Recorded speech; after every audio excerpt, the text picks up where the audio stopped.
Ya. Jadi film horor pertama kakak mungkin bisa ceritakan dong gimana mungkin bisa ada. Kenapa akhirnya ya?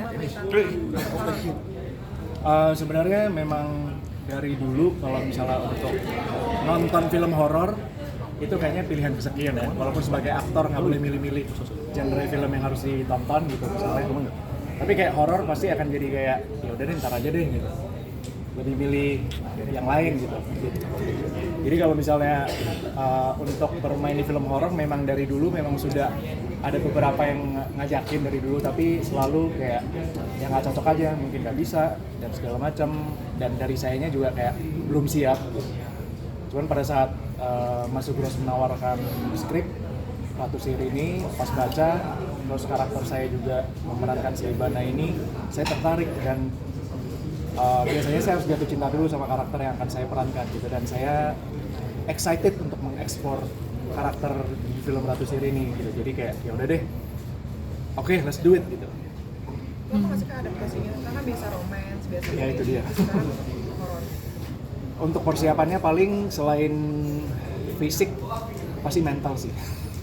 Karena saya emang dari kecil agak-agak untuk hal-hal yang berbau mistis tuh agak-agak takut gitu, menghindari lah gitu. Jadi kayaknya kalau syuting film Ratu Sihir selain fisik, kalau saya dengar cerita teman-teman yang sering main film genre horor kan biasanya fisik kan yang paling suka ditempa kan, sama mental. Emang punya pengalaman mistis? Oh banyak. Jadi takut. Banyak. Apa tuh? Banyak itu jadi trauma sih sebenarnya. Jadi trauma waktu kecil tuh kayak sering apa ya? Kayak sering mendengarkan saya dari Singkawang, Kalimantan Barat itu suka banget mati lampu ya. Gitu. Jadi udah ada jadwalnya. Kalau misalnya mati lampu di ibu kota kan biasanya jarang-jarang. Nah kalau di kota kecil biasanya udah ada jadwalnya gitu, dan kita harus berdamai dengan itu. Gitu. Jadi waktu kecil sering banget kalau misalnya pas mati lampu tuh kayak ngebayangin tuh ada sosok ibu gitu, maksudnya, tapi saya tahu mama saya nggak ada di rumah gitu. Jadi ya itu banyak sekali kejadian-kejadian yang dari kecil bikin saya trauma terhadap horor gitu. Let alone nonton film horor pasti kayak ya deh rame-ramein aja deh. Tapi kenapa sih akhirnya lu memutuskan yaudah gua ambil nih horor pertama? Karena temanya, ceritanya, dan karakternya saya jadi waduh kalau misalnya nggak saya ambil takut nyesel. Takut nyesel apalagi masuk nggak terus datang kan. dua kali ya? Apa? Kesempatan nggak datang dua kali, dan gini, saya melihat, jadi saya dari dulu kerja sama Sugros dari zaman sebelum Sri Mulat sampai sekarang kemarin Sri Mulat itu komedi gitu. Drama, cerita, drama keluarga gitu. Jadi ketika beliau akhirnya mendirikan Idean Pictures, Mas Sugros lebih eksplorasi terhadap genre. Ada Inang, ada Balada Siroy, Sri Mulat yang full komedi, biopik. Terus kemarin Sleep Call gitu. Jadi saya tertarik dan tertantang kayak apalagi nih yang bakal Mas Sugros bikin gitu.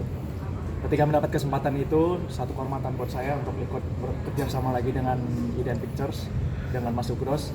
Dan saya excited untuk mengeksplor karakter ini karena ceritanya sangat menarik. Ceritanya bagus, temanya bagus. Dengan Dua film di horor Sri yang Mulat pertama kali, ini kan film horor pertama kali, bisa dibilang nggak sih lo kayak udah berdamai nih sama rasa-rasa takut dan masih kayak Masih mencoba sih dalam proses ini, menghitung hari untuk menuju proses syuting, cuman saya kayak oke, ya itu tadi ya, kesempatan nggak datang dua kali, jadi saya takut nyesel aja sih.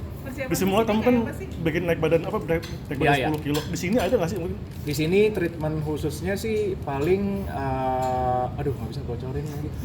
Tapi yang pasti secara fisik nggak terlalu berubah banyak dari kalau di Sri Mulat kan harus transformasi fisik. Kalau di sini nggak terlalu, cuman lebih ke main dalam dan ya itu aja yang bisa di-share. Warga tadi kan nyebut persiapannya fisik dan mental nih, boleh tahu nggak sih mentalnya kayak gimana? Apakah mulai nonton film horor atau Belum. sendiri? Kalau saya sih mungkin beda dengan teman-teman aktor yang lain ya. Saya approach-nya mungkin nggak nonton. Saya sangat mengurangi untuk nonton. Kalau misalnya mau syuting tuh kayak referensi film saya jarang untuk mau nonton karena saya takut kebawa. Jadi saya membedah sendiri. Kebetulan ada acting coach namanya Mas Rukman Rosadi yang pernah coaching saya di Sri Mulat sama teman-teman Sri Mulat. Jadi saya percaya sama beliau, saya percaya sama skrip, percaya sama Mas Sugros dengan informasi-informasi yang tiap hari input yang masuk buat karakter saya, itu aja cukup sih. Tapi kalau untuk nonton referensi, dari dulu saya sangat menghindari, takut kebawa. Morgan, selamat ya buat international debutnya. Oh, thank you. Because I Hate Korea. Cerita dong. Iya. Because I Hate Korea. Because I Hate Korea, ya. Oke. Jadi akhir tahun lalu sempat di approach sama PH di production house di Korea Selatan untuk ikut bergabung dalam projectnya mereka. Direkturnya namanya Jang Kun Jae, pemeran utamanya namanya Go Asong yang sering main film sama Bong Joon Ho. Jadi saya merasa terhormat banget karena melalui proses screen test langsung sama sutradaranya, karena waktu itu nggak bisa langsung ke Korea Selatan, jadi lewat Zoom, masih pandemi. Terus akhirnya awal tahun ini berangkat ke New Zealand untuk syuting part saya sama Go Asong di New Zealand. Selain bahasa Inggris ada bahasa Indonesia juga ya? Ya bahasa Inggris, Bahasa Indonesia. bahasa Inggris, dan bahasa Indonesia ada. Ada lagi kan? Untuk jaga stamina kamu gimana sih? Selain kamu katanya pernah patah tulang bau ya, jadi kamu Kok tahu? kan baca. Oh iya. Itu kamu Senayang ya, Senayang. Ya, kalau ya kenakalan anak remaja itu. Jadi waktu SMP pernah kecelakaan motor. Olahraga apa yang kamu suka lakukan selain renang dan segala macam yang untuk Kalau sekarang sih saya sangat masih namanya post traumatik ya. Jadi masih trauma untuk kayak olahraga bola tangan tuh masih agak takut. Jadi biasanya kalau dulu di sekolah sampai sekarang paling futsal doang sih. Kalau misalnya memang olahraga yang ini ya, tapi kalau enggak saya kardio aja. Makasih. Boleh promosi syutingnya di mana? Ada dukungan nggak sih dari orang-orang terdekat? Kan ini kan film horor pertama ya? Ya. Dukungannya keluarga apa mungkin? Keluarga sih belum tahu ya. Keluarga saya karena saya masih menyimpan rapat-rapat seperti cast reveal hari ini. Jadi semoga akan nanti kasih surprise lah. Saya juga menantikan itu sih. Saya pengen surprise juga ngelihat karakter saya di film Ratu Sirih ini. Mulai syutingnya kapan, Kak? Doain aja. Mulai. Mulai syuting segera ya. Segera. Di mana lokasinya? Indonesia pokoknya. Di Indonesia. Terima kasih ya teman-teman.